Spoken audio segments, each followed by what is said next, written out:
वर्ग दसम के विद्यार्थियों को सुप्रभात, नमस्कार। आज हम लोग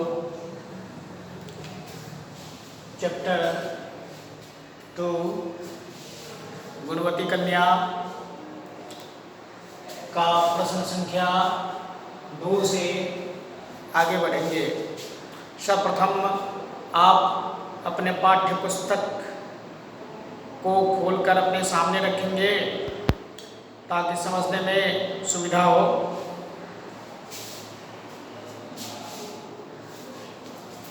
देखेंगे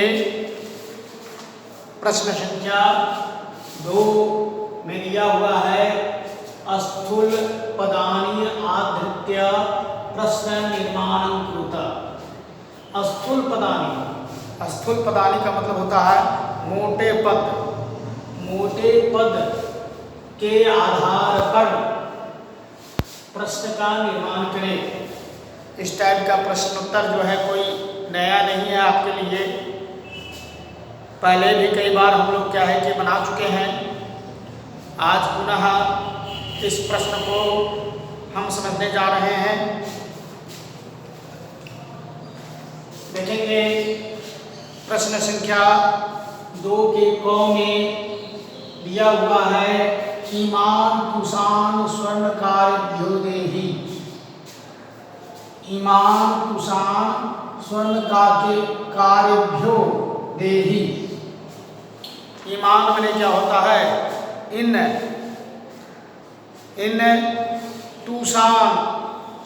तुषान माने क्या होगा? तुषान का मतलब होता है भूषा। तुषान का मतलब क्या होता है?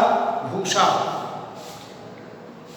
इन भूषों को स्वर्णकारेभ्यो देहि, सोनार को दे दो।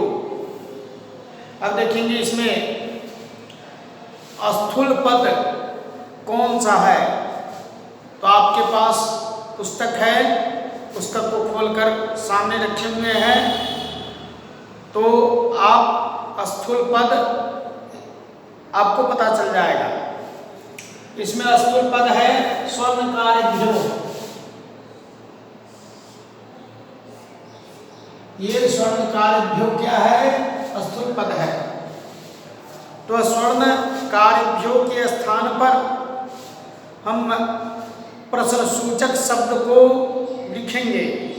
प्रश्नसूचक शब्द के लिखने के बाद ही यह वाक्य हमारा प्रश्न में परिवर्तित हो जाएगा, बदल जाएगा।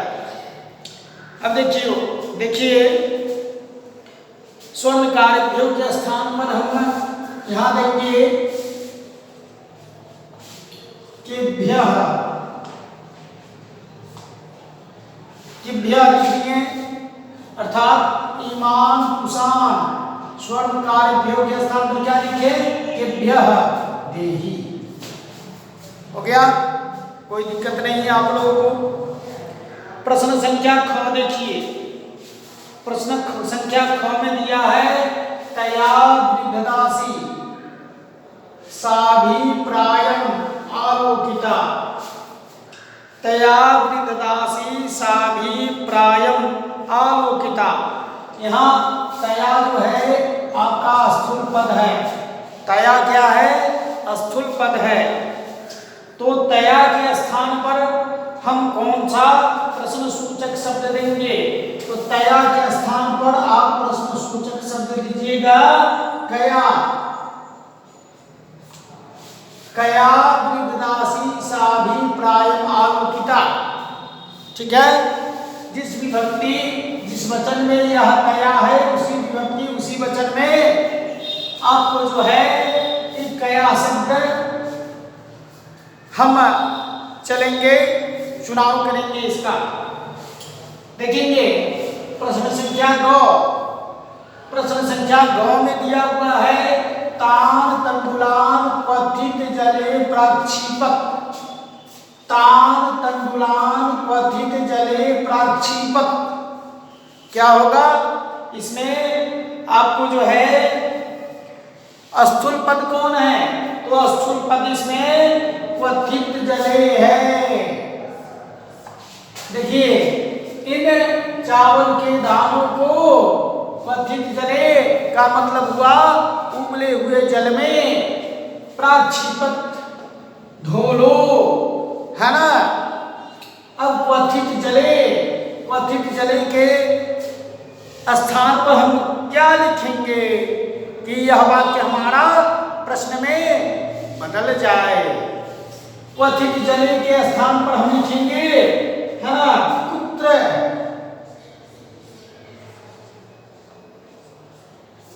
है ना, कुत्र लिख दिए।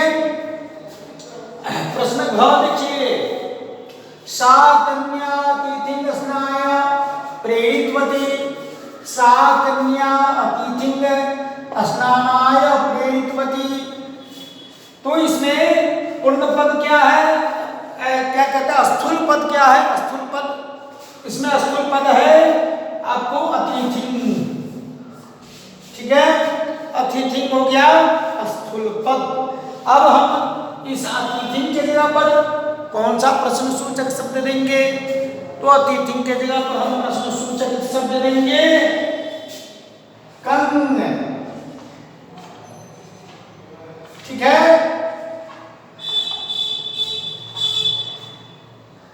ये घ का आपका उत्तर हो गया, कंग दे दिए।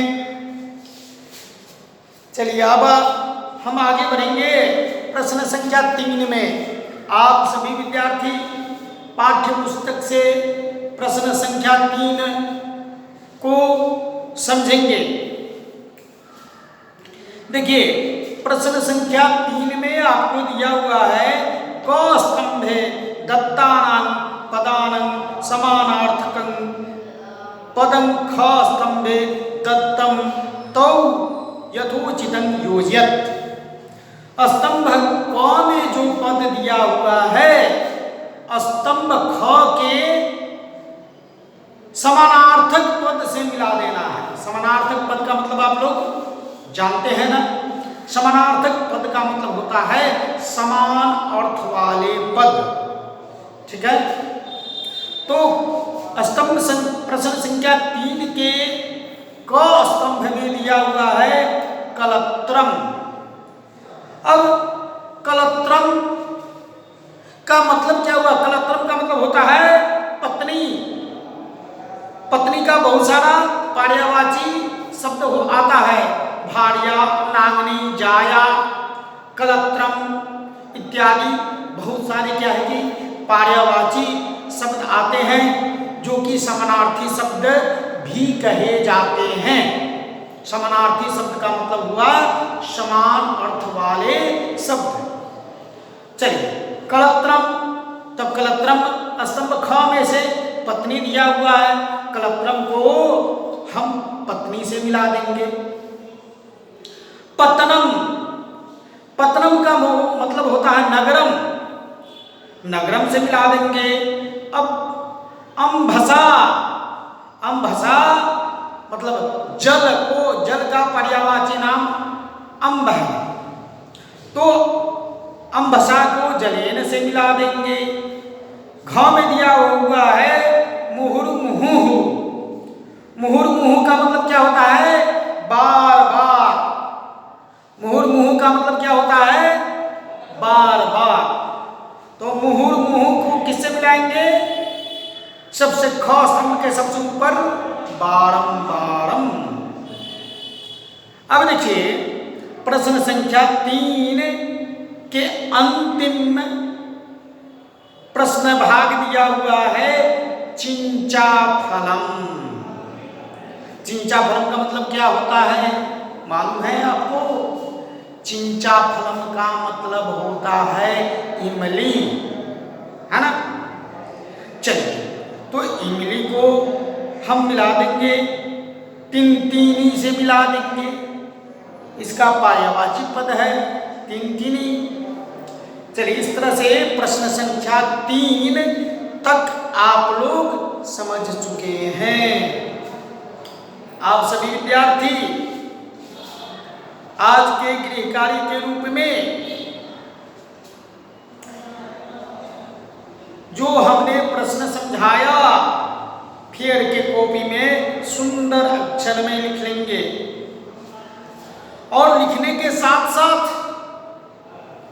इसको याद भी करेंगे, समझेंगे भी।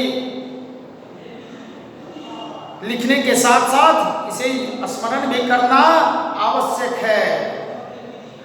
समय को थोड़ा देखेंगे, क्योंकि ये जो परिस्थितियां उत्पन्न हुई है हमारे बीच में, जिसके कारण हम लोग घर बैठे ऑनलाइन क्लास आप लोग क्या है कि ले रहे हैं।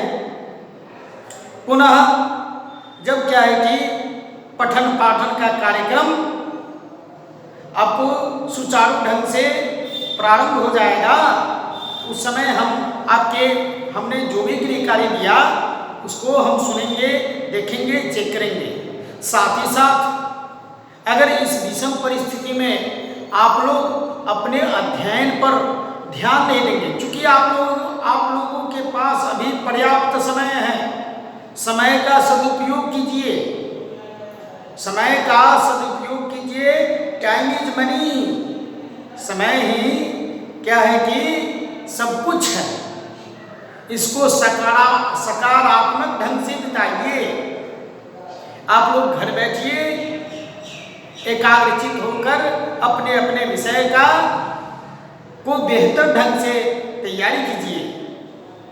जहाँ भी प्रॉब्लम है, जहाँ भी समस्या आपको आती है, निसंकोच आप प्रश्न को पूछ सकते हैं हमसे, चाहे किसी भी विषय के शिक्षक से आप अपने समस्या का समाधान प्राप्त कर सकते हैं। तो हम यही कहेंगे कि आप लोगों के पास समय अभी पर्याप्त है। इस विषम परिस्थिति को देखते हुए अपने भविष्य को सुधारने के लिए आप लोग समय का सही सदुपयोग कीजिए। चलिए, धन्यवाद।